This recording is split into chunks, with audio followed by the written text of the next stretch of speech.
Before we go to the meningiomas of the foramen magnum, we need to understand the anatomical borders of the foramen magnum zone. So, can somebody volunteer and let me know what do they think of about the borders? Anterior lip, Okay. lateral lip, and posterior Really? lip. Yes, Dr. Mustafa, what do we have anteriorly? Anteriorly, lowest part of medulla oblongata, dentate ligament, No. I'm cruciate. talking about anatomical borders of the foramen magnum. I'm not talking about the contents. Sorry. Can someone volunteer? Anteriorly, the basal part of occipital bone. Posteriorly, the squamous part of occipital bone. Okay. What about the lateral borders? The occipital condyle that we will need to discuss the lateral transcondylar approach. Okay, moving on. So if all of you noticed, I used a specific word. It was foramen magnum zone. It was not just the foramen magnum. So when we talk about the foramen magnum zone, that's a slightly different concept than the actual foramen magnum. We will see how. I'm moving the slide. And if you see here, the anterior border, it extends from the lower third of the clivus down to the upper margin of the C2 vertebral body, right? We are not talking about the foramen magnum itself. Please be very clear. Do not confuse both of these things. This is foramen magnum zone. It extends from the lower third of the clivus down to the upper margin of the C2 vertebral body. Laterally, we have jugular tubercle and upper margin of the C2 laminae. These are the lateral borders. Posteriorly, it extends from the anterior edge of the squamous occipital bone to the pseudospinous process. I'm going to show you the pictures. So if this doesn't make sense yet, it would start making sense, hopefully, inshallah. So if you look at it, what do you see? This is clivus, right? This is the lower third of the clivus. This is the upper portion of the C2 vertebral body. And here, what do you see? This is the jugular tubercle here. Let me mark. This is the jugular tubercle. Posteriorly, you have the inferiormost edge of the squamous part of the occipital bone. And what else do we have? We have C1 and C2 lamina, right? So this area is called the foramen magnum zone. If we zoom in on this region, this is the sagittal section, by the way. You are looking at an empty skull and an empty spine from the side, right? This is the sideways view. If we zoom in on this section, we can see that this is clivus here, and this is the occipital condyle, which is not completely visible. It's going behind the vertebral artery here. And you can see that just above the occipital condyle, we have the hypoglossal canal here. Above the hypoglossal canal, we have the jugular tubercle. Just behind the jugular tubercle, we have jugular fossa. And above it, we have the internal auditory canal. So if you notice, the jugular tubercle is placed slightly anteriorly because this region here is anterior. It's closer to the clivus. This is the posterior margin. Are we clear about the foramen magnum zone anatomy? Yes, ma'am. Yes. Okay, moving on. This is going to be a fast-paced session because there's a lot to cover. So I'm coming back on the same anatomy from a superior view. You are looking at it from the top down. And now you can see that this is the foramen magnum here, clearly. Anteriorly, it is made by the, what is this portion called? What is this? Clivus. Clivus. And clivus here, the basic clivus is formed by which bone? Sphenoid. I am talking about the basic clivus. So clivus, if I draw it like this is the clivus. It can be divided into two portions. The first portion is made up by a sphenoid bone. The second portion is made up by the occipital bone, right? So when we are talking about the basic clivus, or the portion of the clivus that is right at the end, which makes the foramen magnum itself, that is made up of occipital bone. The posterior margin is also made up by the occipital bone. You can see the condyles here. You can see the jugular tubercle here. The jugular tubercle is the lateral limit, and this is where we recognize that the foramen magnum has ended. I'll go back and I'll show you the sagittal section in a minute. So this portion of the clivus is made by occipital bone. It's not contributed by the sphenoid bone. Moving on. Okay, so this is another close-up view of the anatomy that I showed you previously. If you remember here, you can follow my cursor. This is the occipital condyle. Right above it, we have the hypoglossal canal. Slightly above, we have the jugular tubercle and the jugular fossa here. This is without the contents. Now you're going to see the same picture with the contents. You can see that this region is the jugular tubercle. Below it, we have the hypoglossal canal and the 12th nerve here. Above it, we can see there is this jugular fossa and the 9th nerve, 10th nerve, 11th nerve, right? So the neural structures of the foramen magnum zone. We need to make a clear difference in terms of what structures are originating here and what structures are exiting here. So brain and the brainstem, that I think that's the most understood part. We have the cerebellar tonsils, the inferior vermis, fourth ventricle, caudal spect of the medulla. This is the neural content. Then we have the spinal cord, the rostralmost part of the spinal cord, the upper cervical nerves. Then the cranial nerves. Now the thing to note is that these nerves, they are arising here. They are not exiting via the foramen magnum.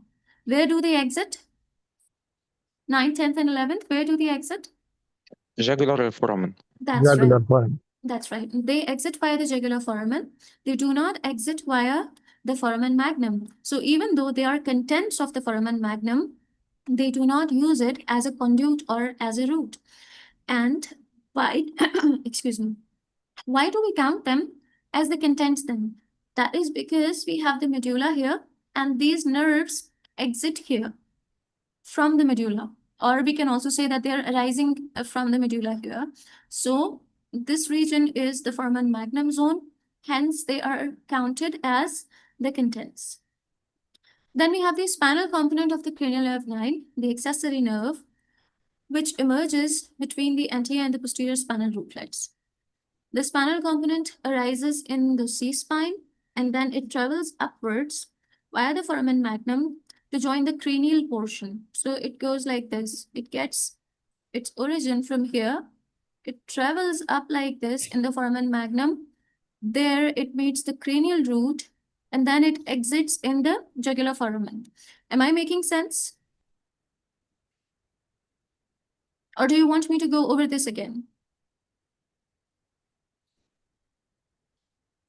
Am I audible? Yes. Please, Yes. I have a question in the last picture. Where is the occipital condyle? I'm sorry, what did you say? In the last picture, where is the occipital condyle? Which picture? The last one we show. Let me see. Go back. This? Yes. We cannot see. We are zoomed in. It would be somewhere around here because we are at clivus. You see, this is the anterior view. You're looking at it from behind, but you're seeing the back of the clivus. This is clivus. This is a jugular tubercle. You cannot see the condyle here, but it would be somewhere around here. Here, where my cursor is. This region. Okay, thanks. This is an oblique view. This is clivus. So you need to orient yourself. The surgeon or the person who is doing the dissection is standing in this corner and they're looking at this clivus in this direction. So you only see the jugular tubercle. Condyles are slightly laterally. They are somewhere here.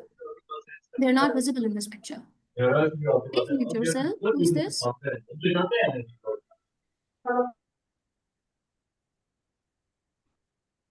Okay, coming back. Did all of you understand the cranial nerve, accessory nerve root? Yes. Yes. Okay, so I'm not going to repeat it. I'm going to move ahead. You can see it clearly in this image. I find it easier to teach on the images rather than on the text. You can see that it's arising. This is the spinal root of the accessory nerve. This here is the cranial root. It's traveling upwards. This here is the foramen magnum. You can see this region is the foramen magnum. It's traveling upwards via the foramen magnum. So it is a content, and it is also using foramen magnum as a conduit. And then it joins the 11th, the 10th, the 9th. All of these, they exit via the jugular foramen.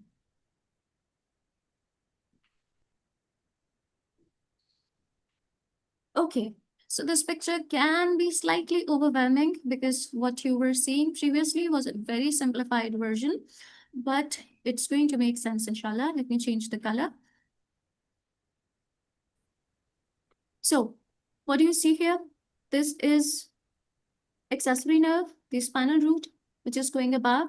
You can see the C1 ganglion and the root, the C2 ganglion and the root, and you can also see the vertebral artery, which is coursing above, entering the dura here. This is the dura. If you see, it's entering the dura, going upwards and slightly anteriorly, because the vertebral arteries, they move towards the anterior surface. They enter slightly laterally, but they move to the anterior surface to join and form the basilar artery. Just give me a minute. I'm receiving a call.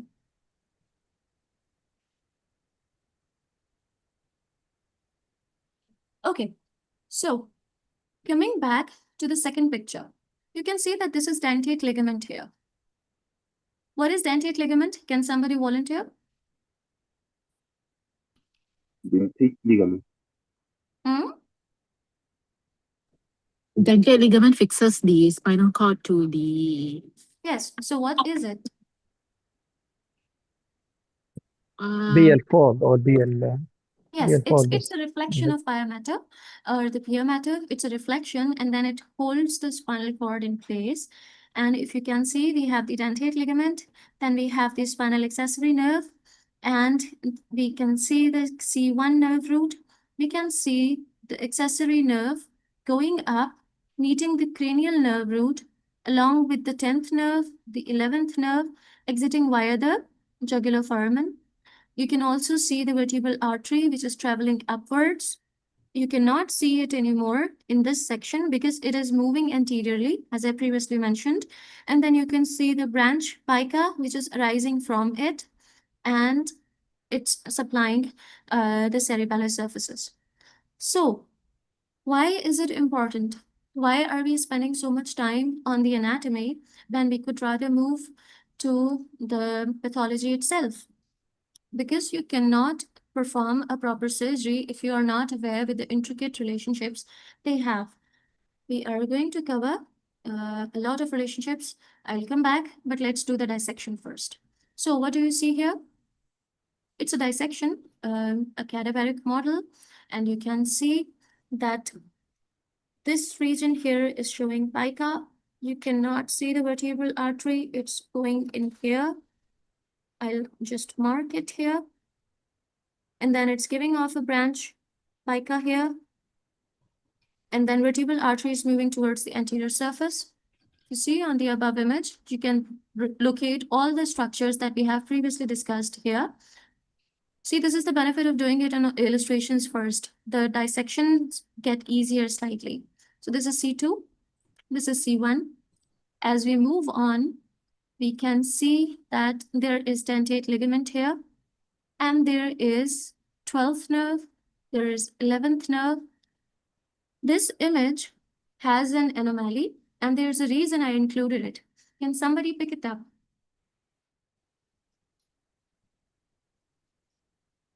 Even though I have already marked it, can someone pick it up? Pica? Yes, what about pica?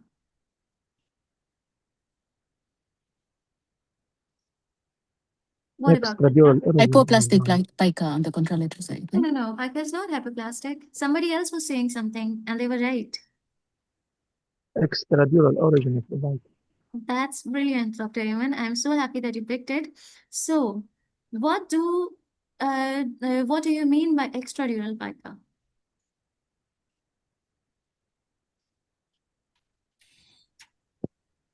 I mean, originating outside the dura.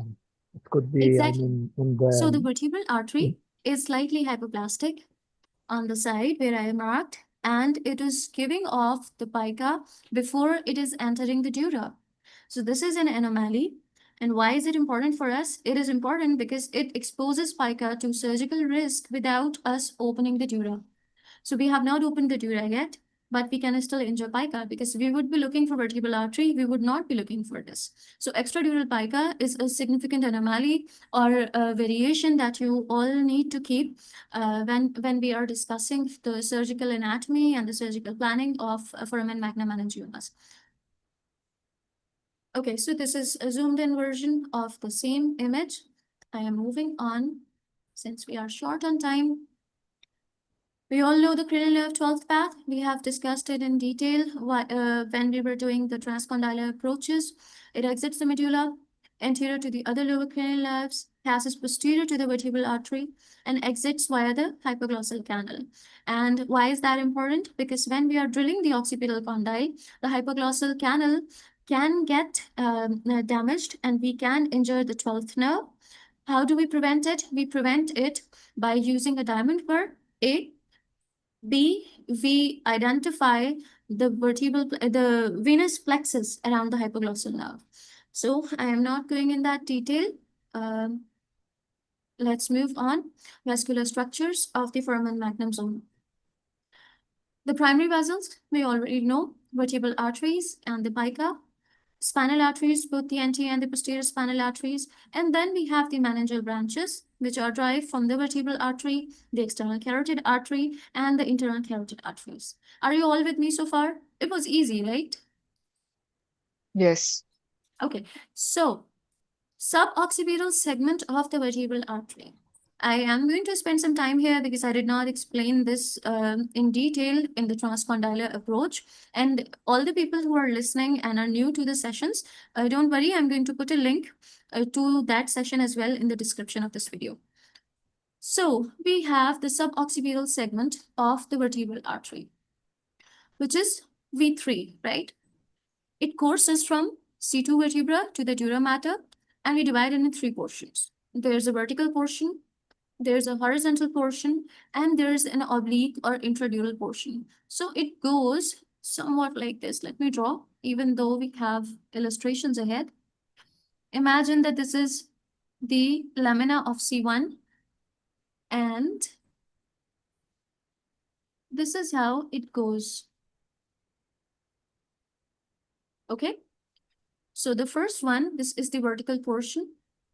This here is the horizontal portion. And this is the oblique portion. Where's the vertical portion? The vertical portion is located between the C2 and the C1, foramen transversarium. Where's the horizontal portion? It's running in the sulcus arteriosus of the C1 posterior arch. And where's the oblique or the intradural portion? It is, it's lying in the fat pad. Where is that fat pad located? Does anybody remember the suboccipital triangle? Rectus capitis posterior major, superior oblique, and inferior oblique. That's right. So we have rectus capitis here. We have the superior oblique. Let me redraw the triangle. It goes somewhat like this. It's a very rough drawing. So this is rectus capitis major. This is the superior oblique. This is the inferior oblique. Don't worry if you don't understand the illustrations. I have images ahead. So the oblique or the oblique portion, before it enters the dura, it's lying in the fat pad in the suboccipital triangle. And hence, we need to be very, very careful when we are dissecting the muscles around there. I'm going to change the slide. So you can see that this is the suboccipital triangle. We have the inferior oblique on one side, we have the superior oblique on the other side, and then we have the rectus capitis posterior major. In between here, there is the oblique portion of the vertebral artery. This is segment 3, oblique portion. And what else is there? There's another content. In fact, there are two contents. Vertebral venous plexus and the Yes. posterior atlanto-occipital membrane. Yes, there is another thing. There is suboccipital nerve as well. So there is suboccipital nerve, there is vertebral venous plexus, there is the oblique portion of V3 in here, and yes, let me clear. You can see clearly in this illustration, we have the suboccipital nerve, and then we have the vertebral artery, and here you can see the suboccipital triangle. Rectus capitis posterior major has been dissected here. Superior oblique has also been dissected here. Inferior oblique you can still see. Are you all with me till here? Yes. Okay. So this is all what we have discussed previously. It was just a really beautiful illustration. I wanted to include it. This is C2 foramen transversarium. You can see that it makes a loop, goes upwards. This region, this entire thing is considered as the vertical segment. Then we have the horizontal segment, which is running on the sulcus arteriosus of the C1. And then this oblique portion, slightly oblique, till here. Okay. You can see the same loops on the angiography, which is associated here. Let me draw again.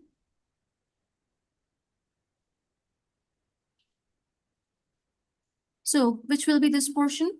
The sum? Can someone volunteer, please? The C2 foramen portion. Yes, so this is C2 proximal horizontal segment. And what is this one? Vertical. The vertical segment, right? And then what is this one? Oblique, like No. segment. Or, okay. Horizontal segment. This is the horizontal segment. It's sitting on the sulcus arteriosus. The oblique segment will be small. It will be somewhere here. Right? So moving on. Okay, vertebral artery variations. Why are they important? They are really, really important if you are planning a surgery and the patient does not have typical vertebral artery anatomy. For example, one of the commonest things that can be missed is a hypoplastic vertebral artery. If the vertebral artery is congenitally hypoplastic, what is going to happen? The pica is going to originate from it, sometimes, in fact, most often extradurally, and we might end up sacrificing it inadvertently. Also, even though the vertebral artery is hypoplastic, we are not supposed to sacrifice it. Why? Because it might still be contributing through very small perforators to the medulla. And if we sacrifice this hypoplastic vertebral artery, it might end up in brainstem infarcts. So when we are getting a preoperative angiography, our goal is to identify the venous anomalies and the venous anatomy so that we can plan the surgeries accordingly. And as I have previously mentioned, extradural pica origin is a surgical liability.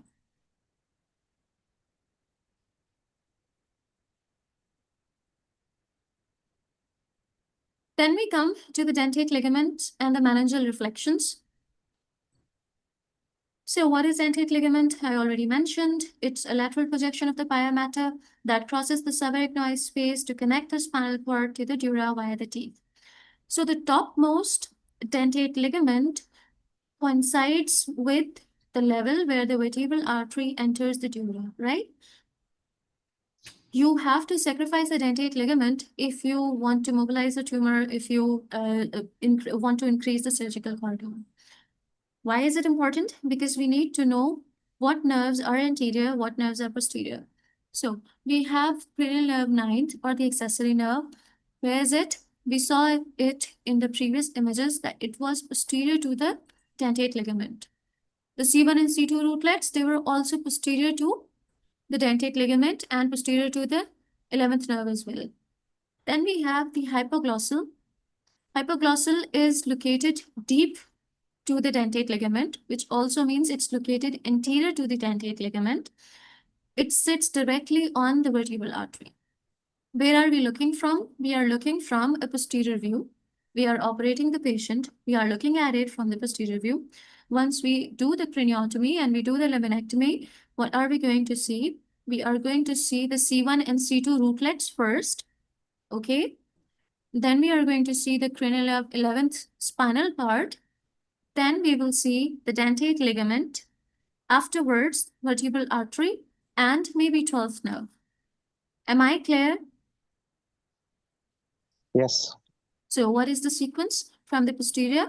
Posterior is C1, C2, then accessory spinal nerve, then we have the dentate ligament, then we have the vertebral artery, plus minus we have the cranial nerve 12, hypoglossal neuron. Vertebral artery enters the dura just anterior to the dentate ligament. And we need to remember this relationship because it is going to ensure how we are approaching the tumor and whether the approach is safe or not. So now take a really, really good look at it. You can see that there is dentate ligament, right? You can also see that the C2 rootlets are on top of the dentate ligament, right? The C1 rootlets are on top of the dentate ligament. The spinal nerve root is also on top of the dentate ligament. We are looking from the posterior view, right? Then if you go slightly, if you look at it, you can see that dentate ligament is here and the vertebral artery is anterior to it. Am I clear? Yes. So there are no doubts about it. I'm moving to the next section. Why was this important? Because Mefty talks about arachnoid sleeve concept. Mefty is big on preserving the arachnoid, keeping the arachnoid on the patient, only peeling off the tumor. And if somebody understands the arachnoidal concept, microsurgery, it looks very different from when somebody does not respect the arachnoidal planes. I don't think anybody can call themselves a microneurosurgeon if they are not respecting the arachnoid planes. So what is the arachnoid sleeve concept?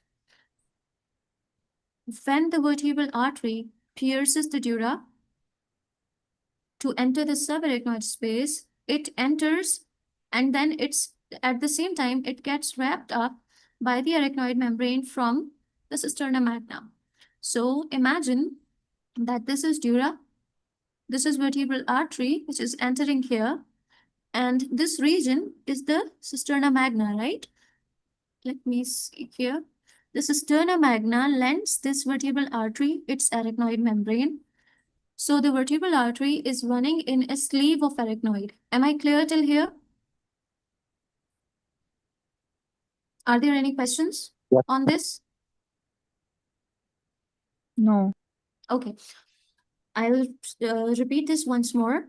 When the vertebral artery enters the dura, it gets wrapped up by the arachnoid from the cisterna magna. So it's not, running freely. It's not running isolated. Now, what does this do? This creates a microscopic protective barrier between the arachnoid and the tunica adventitia, which is the artery's outer wall. I'm going to draw this again because I could not find a proper illustration for this. Give me a minute. So this is dura, right? And this is the vertebral artery. This is the adventitia of the vertebral artery. This is the cisterna magna, assuming. And cisterna magna lends its arachnoidal sleeve over this artery. So what ends up happening is that the vertebral artery is now protected by two layers. There's this adventitia, which is the intrinsic layer of the vertebral artery itself, and then there is this arachnoid. So any tumor that ends up growing, let me change the color. For example, there is a tumor growing, and that tumor is intradural tumor. So it grows somewhere here. Any tumor that is intradural, even if it encases the vertebral artery completely, it's not going to penetrate the vertebral artery. Why? Because the arachnoid is protecting it. There's a barrier between the adventitia and the arachnoid. Am I clear till here? Yes. Why does this matter? This matters because if a tumor is starting outside the dura, it starts here. Let me change the color so that it's better. Assuming that the yellow margin is the dura, right? So the tumor starts here. What ends up happening is, because there is no dura here, it gets attached to the vertebral artery before it can enter the dura and before it can surround itself with the protective arachnoid sleeve. So now this tumor is completely adherent on the vertebral artery wall. Am I clear? Yes. Yes. So the arachnoid sleeve concept is really, really important in terms of differentiating whether the tumor on the vertebral artery is peelable or not. If the tumor is intradural, then the tumor most likely can be peeled off via the vertebral artery because the arachnoid is intact. It's going to give us a plane. But if the tumor was extradural or transdural, which means it was both intra and extradural, then we would not be able to separate it from the adventitia. And if we try, it might lead to injury of the vessel wall. So the extradural tumors or the transdural tumors, they are going to create stenosis here, whereas the intradural tumors are only going to encase circumferentially. They are not going to cause stenosis. Moving on. Now, the slides cover everything that I said. This is the surgical safe zone. If a tumor is purely intradural, it will push against the outside of this, the arachnoid sleeve. Even if the tumor completely surrounds the artery, the arachnoid membrane remains sandwiched between the tumor and the vessel wall. So, when we are dissecting the tumor of the arachnoid. We are not dissecting the tumor of the artery. And because we are not touching the adventitia, the risk of tearing the artery or causing a pseudoaneurysm is significantly lower. Whereas, if a tumor starts extradurally, it grows on the vessel before the vessel ever enters the dura. Hence, the tumor is in direct contact with the tunica adventitia, which is the outer wall, which is the actual wall of the artery. There is no plane in between and you cannot peel the tumor off. So the only option that you have is to leave a fine residual on the vertebral artery. So what is the clue? A common clue is that if on pre-op imaging, if the vertebral artery is displaced, but its caliber is normal, whether it is displaced or it is encased, if the lumen is normal, most likely the arachnoid plane is intact. But if it is narrowed, it suggests that the tumor has breached the arachnoid plane. Coming on to the classification of Foramen Magnum meningiomas, we have four main types. We have the anterolateral, which is the most common type. Monsieur, nous vous 68. rappelons qu'une voiture paraît sur Please mute yourself. voiture 4 au centre de la Raval, étage notre charmant Arista, vous y attend actuellement.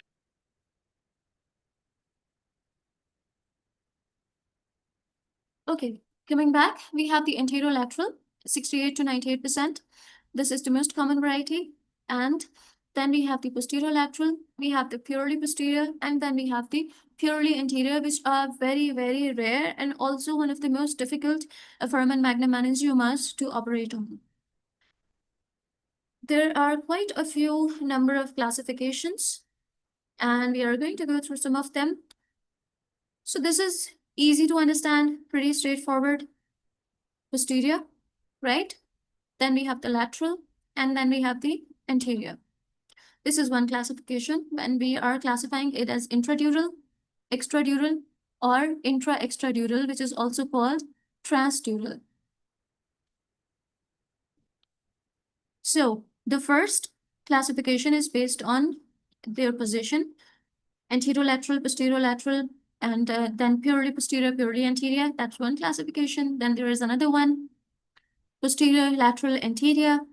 Then we classify them on the basis of dural involvement, intradural, extradural, or intra-extradural both. Then we can also classify them in relation to the vertebral artery. You can see that this tumor is growing from below. My cursor is visible, right? The pointer? Yes. Okay, so this tumor is growing from the below, from this direction, right?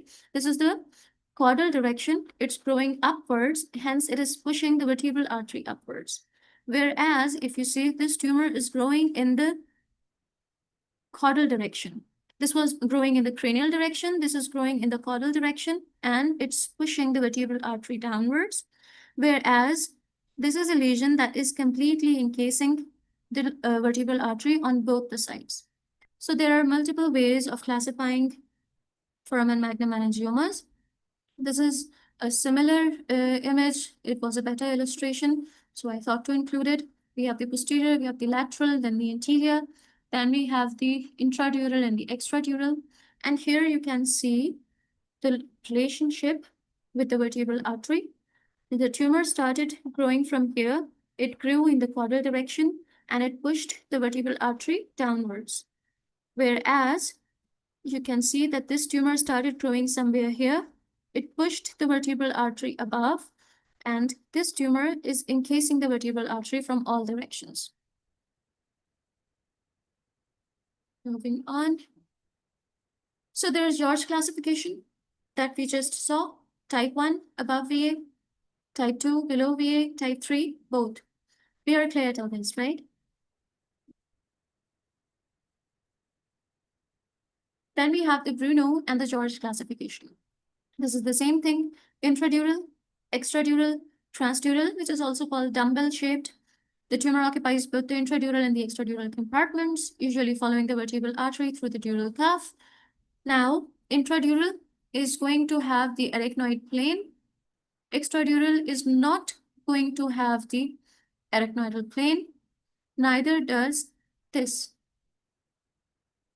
So surgery and peeling off tumor over the vertebral artery is going to be significantly difficult. We are not going to even attempt it because it might result in the injury of the vertebral artery. Whereas if the tumor was completely intradural, we can attempt to peel off if we end up finding arachnoidal plane.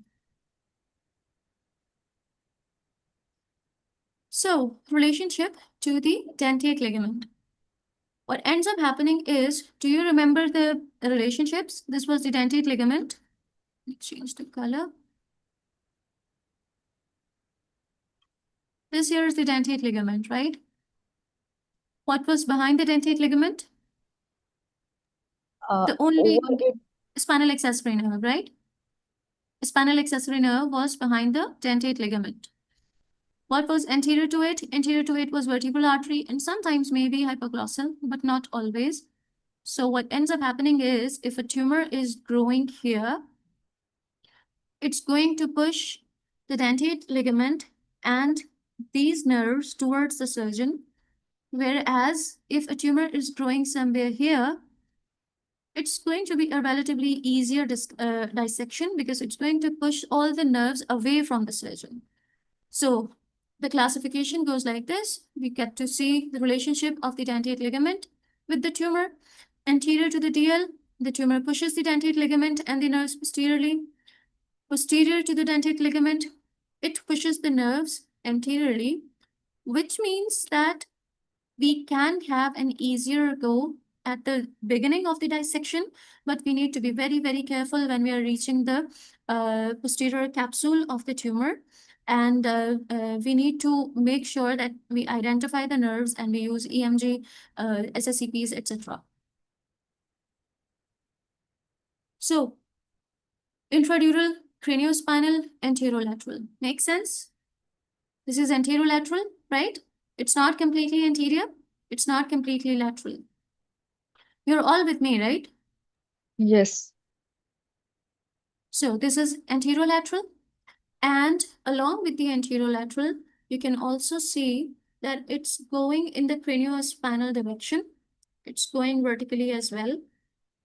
And it is intradural. This is the intradural craniospinal. You can see that it's involving the cranial margin of the foramen magnum and the spinal margin of the foramen magnum as well. And then we have the transdural. You can see that there is significant breach of the dura. The lesion is following the dura and it's spreading outside the foramen magnum. So Mefty also introduces a concept of surgical corridors. You can see that when the lesion is small here, the surgical corridor is very small and it's a difficult to access tumor. When it grows, it starts growing this space as well because the brainstem is going to get pushed, and when it happens, you can see that this entire thing is a lesion, but it's also the surgical corridor because the surgeon is going to come from this side, far lateral transcondylar, and then they're going to approach the lesion with the typical meningioma principles, which were devascularization, then we decompress, and then we take out the capsule. So when we go here, we are not going to encounter a lot of critical structures. We are going to encounter the tumor first, and we can slowly, gently make the central decompression happen, and then we can slowly peel it away from the brainstem.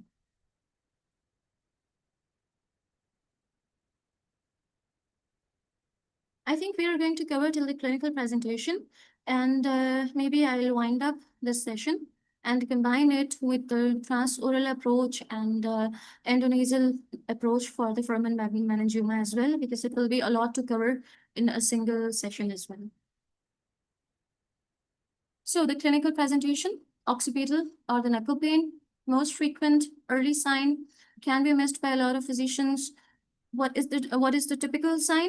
It gets worsened by head movement or Valsalva.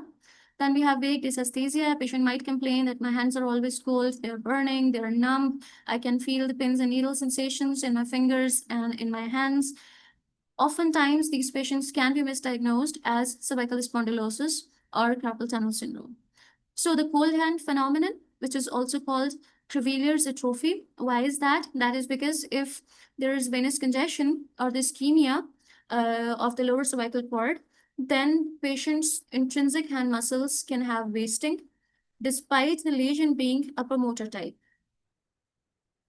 Then we have the clockwise deficits, prototypical rotating paralysis. Weakness starts in one arm, then it moves to the ipsilateral leg, then the contralateral leg, and finally the contralateral arm.